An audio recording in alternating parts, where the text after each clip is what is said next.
Okay, I hope you had time to do that exercise because it's really worth the process of figuring out what are my core beliefs. Now, I want to tell you the story of Alvin Plantinga now that we understand this background. So, again, Alvin Plantinga is the greatest, perhaps, philosopher of any stripe of his whole generation, maybe of the last 100 years. He's from Grand Rapids. But when he first started out, he was at Wayne State University over near Detroit. And he realized that his colleagues in his department looked at him askance, as if he was substandard intellectually, because he believed in God. How can you possibly be an intelligent person, even a PhD in philosophy, and believe in God? So what Plantinga did was he assessed, why did his colleagues have this opinion? Why did they look down on him? Where were they coming from? And he actually turned the tables. He flipped things over, and the hunted became the hunter. So here's his story, using some of his language, but also some of my own handles to explain it, I think, as clearly as possible to you. So he said, as he evaluated his colleagues, so where are you coming from? What are your starting points? What are your, I would call them presuppositions. He calls them, what are your basic beliefs? And he said, well, here are his words right in the center. So what we're describing now is the noetic structure or the worldview of the modern person. Modernity began in the 17th century with philosophers Rene Descartes and John Locke. More on them in a minute. But we're still in a modern world. We're also now in a postmodern world, which in many ways is hyper-modernity, but it's still very modern, this world we're living in. And the modern world began, philosophically speaking, 1600s. So Plantinga said, in this modern world, you say, maybe you haven't expressed these as clearly as you could, but here are your starting points. Here are your basic beliefs, or again, what I would call presuppositions. You should only believe, now I'm at the very center of this diagram, you say you should only believe things that are self-evident to you, incorrigible to you, or evident to your senses. Self-evident, like 2 plus 2 is 4. That's just obvious. Incorrigible, this means a belief that cannot possibly be doubted. It's indubitable. An example might be if you ever feel dizzy. If you ever just dismount from the twirl wheel and your world is spinning, in the moment the world is spinning around you, it's not possible for you to doubt that you're dizzy. You just know you are. So your experience of dizziness, that's an incorrigible belief. It cannot possibly be doubted. And then evident to the senses, there are 5 senses, right? You see it, touch it, taste it, smell it, kick it. Nope, kick it's not one. Touch, smell, hear, see. There's 5 of them. The science is built on the 5 senses. And both of these have philosophical leaders. So the first 2, self-evident and incorrigible, this is from rationalism, using your reason. And this is Rene Descartes. So his favorite saying, cogito ergo sum. I think, therefore I am. So Descartes, he said, I want to only believe things that I know for sure. So let me just back up a minute and say that this modern world is coming out of the Middle Ages, which was strongly religious.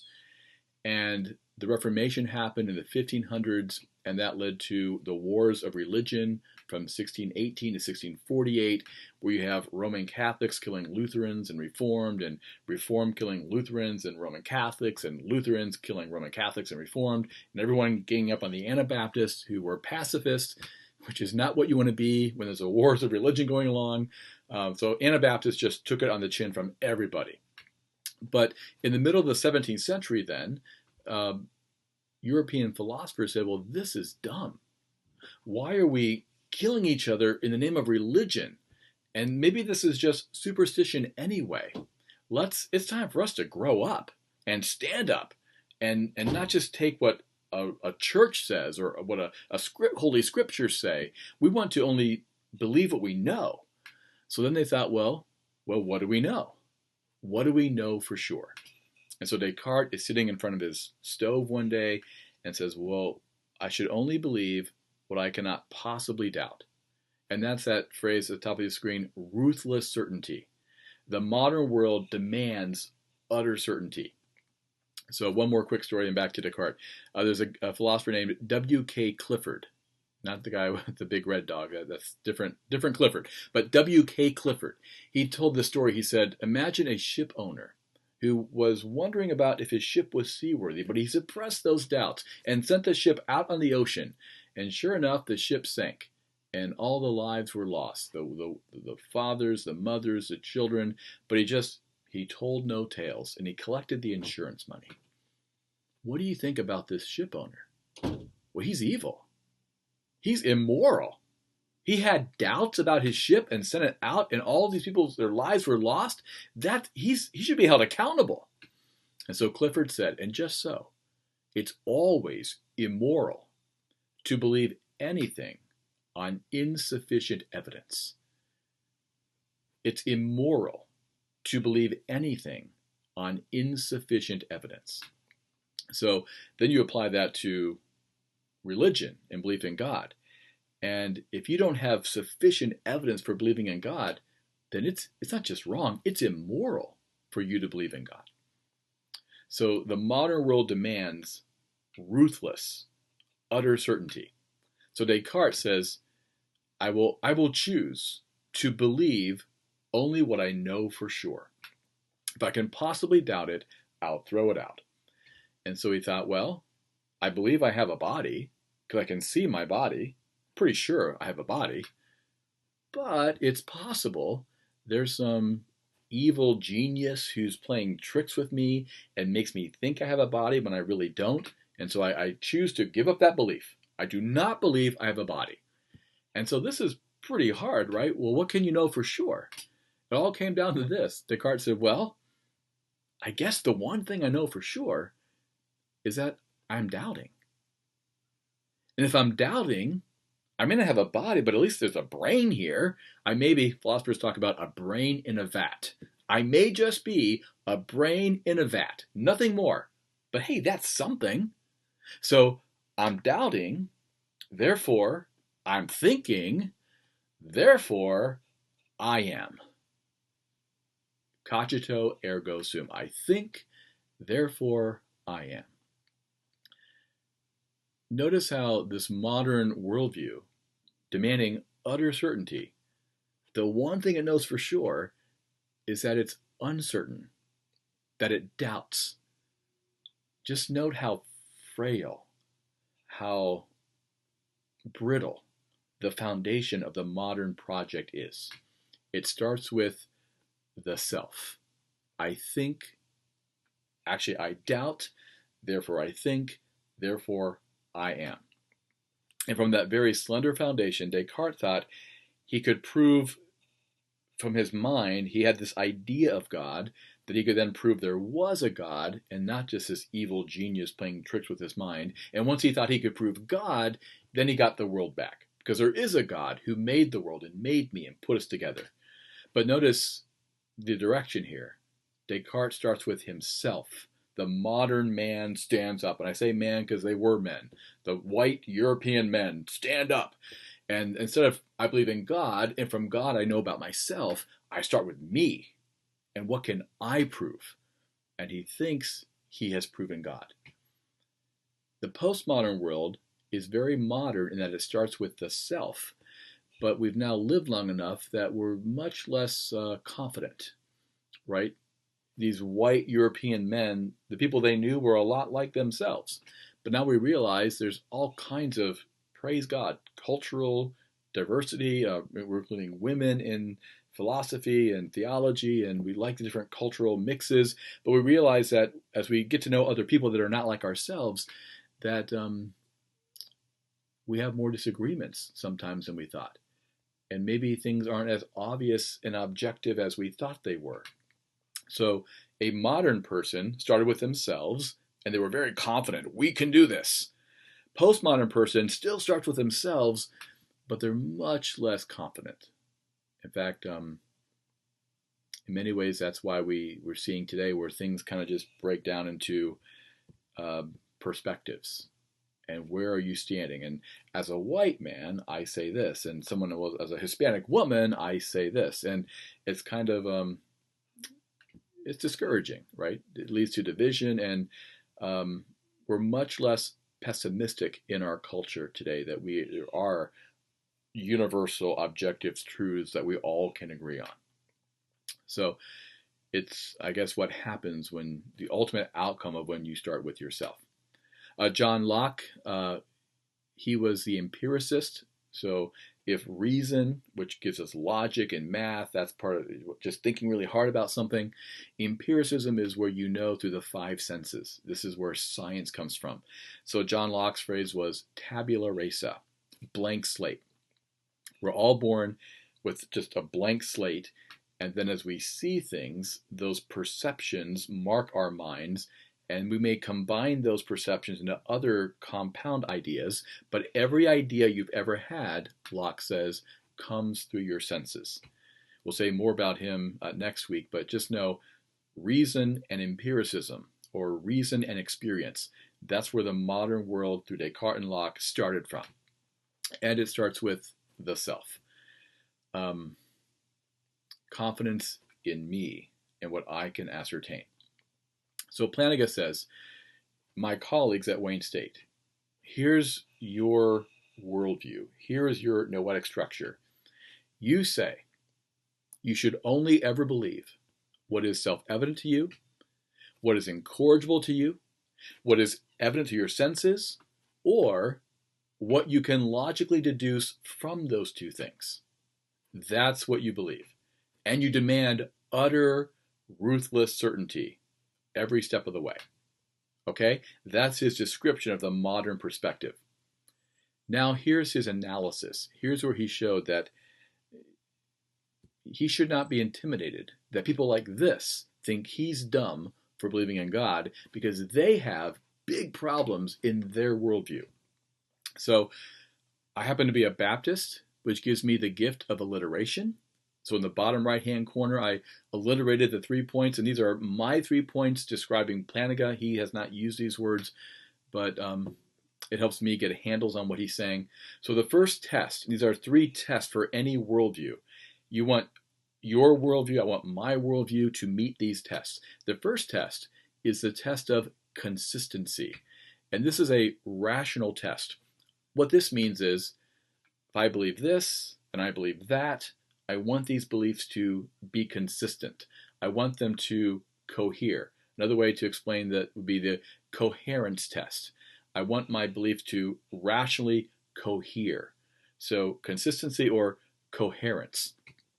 Plantinga said, okay, now this is a mind bender, kind of a mind teaser. I'll say it twice so you maybe get a sense of it.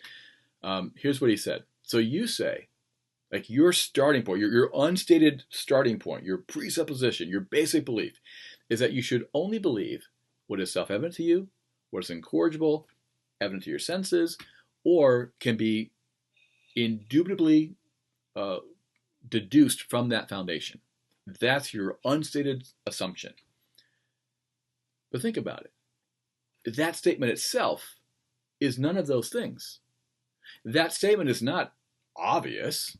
It's not self-evident, like 2 + 2 is 4. It's not incorrigible, like I have a dizzy feeling when I'm dizzy. And it's not evident to your senses. It's nothing that you see, or it's not tangible. It's an idea. So it's that statement itself is none of those things, and you can't logically deduce it from those things. So why should I be intimidated that you think I'm dumb for believing in God? Your starting point, your worldview, where you're coming from, it doesn't even meet its own criteria. It's self-contradictory. In his words, it's self-stultifying. It shoots itself in the foot right out of the gate. So one more time. The statement that I should only believe what is self-evident, incorrigible, or evident to my senses, that statement itself is not self-evident. It's not incorrigible. It's not evident to my senses. And I can't deduce it from that foundation. It doesn't meet its own standard. And so it's not coherent. You should throw it out. Second test, the correspondence test. And this is an empirical test. You want whatever you believe in your worldview, you want it to correspond to the real world, the world that's out there. And Plantinga says, well, think about the belief that other people have minds, M-I-N-D-S. Now, you can prove, if you're a modern person, that other people have brains, because you can, and I'm not suggesting this, but you can open up their head and look at the brain. You can touch the brain. It's physical. But the mind is not physical. The mind is immaterial. Now, everyone, even a modern person, believes other people are not just, they don't just have brains, they have minds too. You wouldn't stay married long if you told your spouse, honey, I'm sure you have a brain because we saw it in the brain scan. It showed up. But you know what? I've never seen your mind. And so just to be fair about this, I must give up that belief. I don't believe you have a mind. She'll divorce you. And maybe you had it coming. Right? So we believe that other people have minds even if we've never seen them and can't get there from this modern foundation.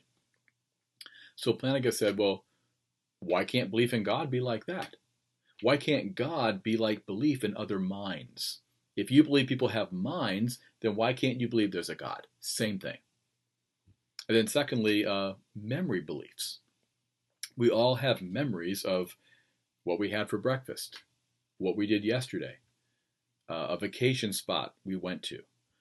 And we can't prove any of that, right? Because it happened in the past. And yet, you're right to say, I know it, I believe it, I remember what we did. And so there are lots of things that we know and we believe that don't fit the modern criteria.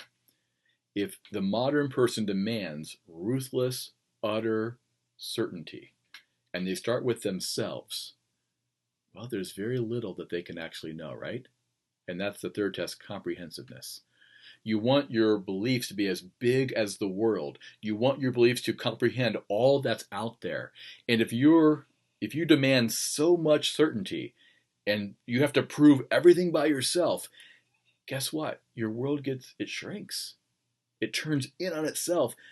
There's very little, maybe nothing, that you can actually know and actually believe. So that's kind of a problem. So Plantinga turned the tables on his colleagues, on the modern perspective that said, how can you possibly believe in God? He turned the tables and said, well, look at you. If I'm a Phidias for believing in God, look at you. Your starting point is self-contradictory. You can't begin to describe the beliefs that you truly, rightly do have, like minds and memories. And what can you really prove? So, bully for you. You think I'm dumb for believing in God? You got trouble in the very foundation of your worldview. And this is why Plantinga, well, that's the next story. This is how Plantinga became that great philosopher who rescued in philosophy belief in God and made it credible once again. We'll tell that story next.